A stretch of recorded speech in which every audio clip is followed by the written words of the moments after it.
एक दिन ध्रुव अपनी फ्रेंड की बर्थडे पार्टी में जाता है जहां उसे काम करती हुई अर्पिता पसंद आ जाती है। तब अर्पिता से अनजाने में कुछ बर्तन टूट जाते हैं जिसके लिए नंदिनी उसे काम से निकाल देती है। तब ध्रुव उसका सहारा बन कुछ दिनों में उससे शादी की बात करता है। साहब, आप ये क्या कह रहे हैं? मैं एक गरीब नौकरानी हूँ जिसके आगे पीछे कोई नहीं है, और आप इतने बड़े खानदान के अच्छे अमीर लड़के हैं। आपको कोई भी मिल जाएगी, मैं आपके लायक नहीं हूँ। तुमने ठीक बोला अर्पिता, मुझे कोई भी मिल जाएगा, लेकिन मुझे तुम जैसी बिल्कुल नहीं मिलेगी। मैं सच में तुम्हें अपना जीवन साथी बनाना चाहता हूँ।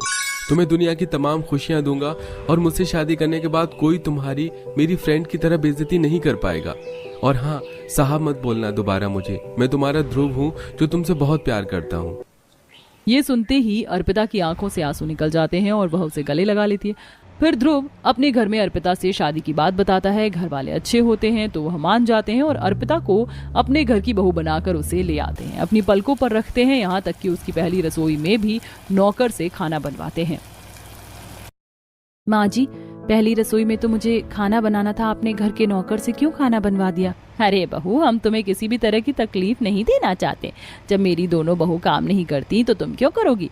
तुम इस खाने पर बस अपना हाथ लगा दो, इसी से ही शगुन हो जाएगा। मेरी माँ जी, मेरी दिली इच्छा थी कि मैं आप सबको अपने हाथ का खाना बनाकर खिलाऊं। ठीक है बहू, शाम को बना देना। ओहो, मुझसे सारा हलवा गिर गया। ये सुनते ही अर्पिता पोछा लगाकर वहां पोछा लगाने लगती है। अरे भाभी, आपको ये काम करने की कोई जरूरत नहीं है।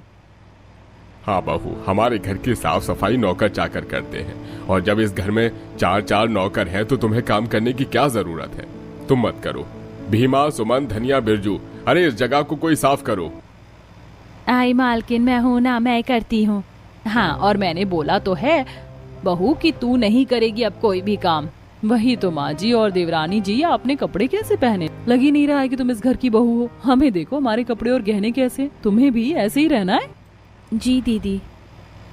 वैसे भाभी, आपके हाथ का खाना बहुत टेस्टी है और मुझे ऑफिस के लिए लेट हो रहा है। सुमन काकी, मेरा लंच पैक करके कार में रखवा दीजिए।